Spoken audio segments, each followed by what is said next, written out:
दोस्तों, ईरान यानी एक ऐसा देश जिसकी ताकत और सत्ता के आगे अमेरिका भी घुटने टेकता दिखाई देता है, जिसके रौब और दबदबे के आगे इजराइल भी मजबूर नजर आता है। ईरान अगर चाहे तो वह आधी दुनिया की इकोनॉमी को चंद घंटों में ही मिट्टी में मिला सकता है, क्योंकि वह जहां पर मौजूद है उसी रास्ते से दुनिया का 40% तेल और सामान सप्लाई होता है। ईरान दुनिया की 21वीं सबसे बड़ी सैन्य ताकत है और वह आज दुनिया के सुपर पावर को टक्कर दे रही है। यह बात तब है जब अमेरिका ने ईरान पर तमाम तरह की पाबंदियां लगा रखी है। ईरान की मौजूदा सरकार की स्थापना ही इजराइल का विरोध और अमेरिका के वर्चस्व को खत्म करने के लिए की गई थी।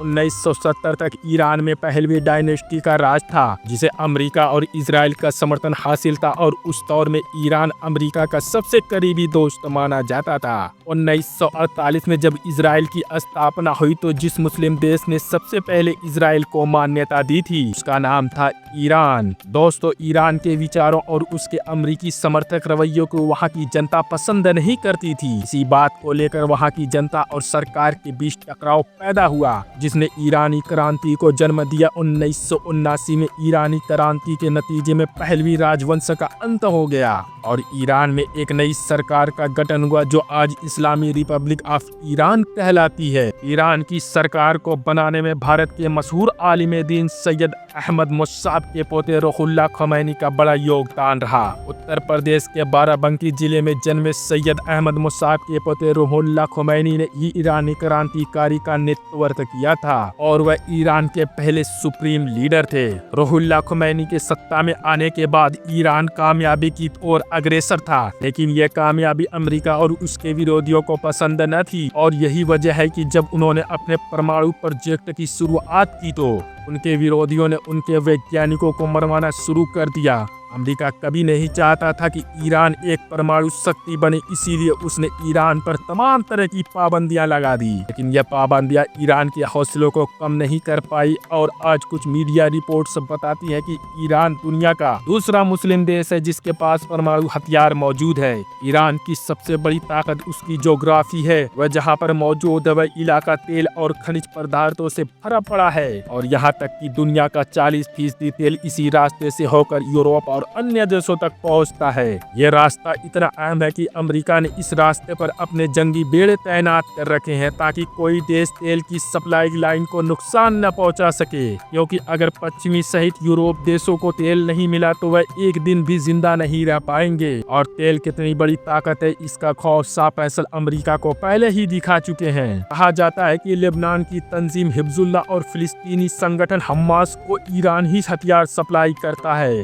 हमास पिछले कई दशकों से ईरानी मिसाइल का इस्तेमाल करता रहा। दुनिया आज भी हैरत में है कि एक शिया देश किसी सुन्नी संगठन की मदद कैसे कर सकता है, लेकिन बात जब फिलिस्तीन की हो, बात जब किबला अव्वल को बचाने की हो तो फिर हर मसलक और हर जात का फर्क छोटा पड़ जाता है। ईरान एक छोटा सा देश है, लेकिन उसका मुकाबला अमेरिका जैसी बड़ी ताकतों के साथ किया जाता है। जबकि ईरान का बजट 6 अरब 30 करोड़ डॉलर और अमेरिका रक्षा बजट 587 अरब डॉलर है। यहाँ तक कि सऊदी अरब ईरान से 9 गुना ज्यादा पैसे हथियार और तोपों पर खर्च करता है। ईरान के पास 50 से अधिक रडार सिस्टम मौजूद है। ईरान के पास मौजूद रडार द्वारा समुद्र में 2 किलोमीटर तक दुश्मनों का पता लगाया जा सकता है। ईरान दुनिया का तीसरा देश है जिसके पास GTL टेक्नोलॉजी मौजूद है।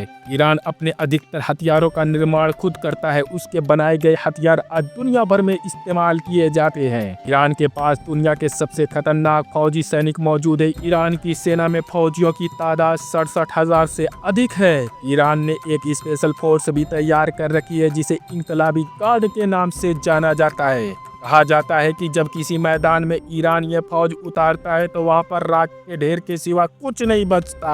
ईरान ने पिछले 30 सालों में टेक्नोलॉजी के मामले में खुद को इतना मजबूत कर लिया है कि इजराइल की भी हिम्मत नहीं है कि वह सामने से उसका मुकाबला कर सके।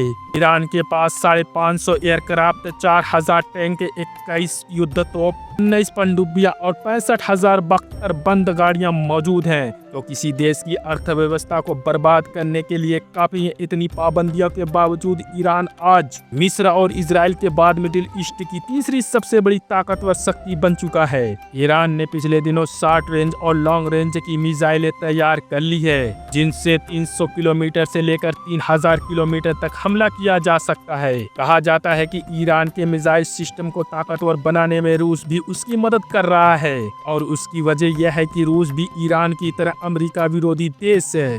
2016 में रूस ने ईरान को एक रडार टेक्नोलॉजी दी थी, जिसके जरिए ईरान पर होने वाले किसी भी हमले को रास्ते में ही नाकाम किया जा सकता है। अमेरिकी खुफिया निदेशालय की एक रिपोर्ट के मुताबिक ईरान मिडिल ईस्ट का अकेला देश है जिसके पास सबसे ज्यादा बैलिस्टिक मिसाइलें हैं। ईरान के पास हाइपरसोनिक मिसाइलें भी हैं, जो साउंड की स्पीड में 5 गुना तेजी से हमला करने की क्षमता रखते हैं। यह वही मिसाइलें हैं जिनसे पिछले दिनों ईरान ने इजराइल पर हमला किया था। ईरान में कुछ ऐसे संगठन भी है जिनका निर्माण सिर्फ अमेरिका और इजराइल का मुकाबला करने के लिए किया गया है। हालांकि ईरान के रिश्ते मुस्लिम देशों के साथ बहुत ज्यादा अच्छे नहीं रहे हैं, क्योंकि उसने अतीत में ऐसी गलतियां की है जिन्हें नजरअंदाज नहीं किया जा सकता। ईरान ने खुद को ताकतवर बनाने के लिए रिवर्स इंजीनियरिंग का इस्तेमाल किया और दुनिया की सबसे बेहतरीन टेक्नोलॉजी को अडॉप्ट किया। यही वजह है कि उसके बनाए गए हथियार आज दुश्मनों के लिए चिंता का विषय बने हुए हैं।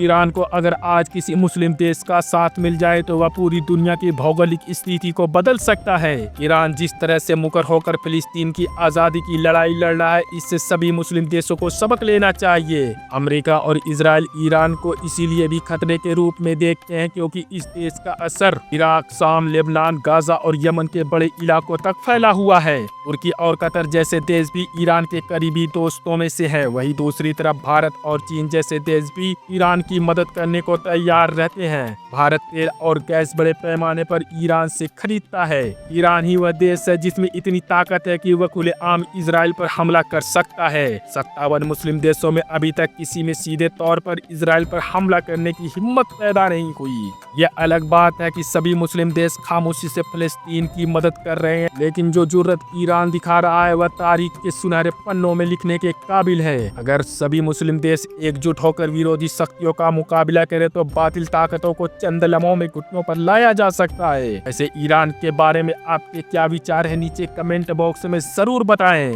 आप मानते हैं कि सभी मुस्लिम देशों को एकजुट होकर काम करना चाहिए? अगर हाँ तो इस वीडियो को लाइक और शेयर जरूर करें। ऐसे और वीडियो देखने के लिए हमारे चैनल को सब्सक्राइब करें और बेल आइकन को जरूर दबाएं। मिलते हैं फिर नेक्स्ट वीडियो में, तब तक के लिए अल्लाह हाफिज।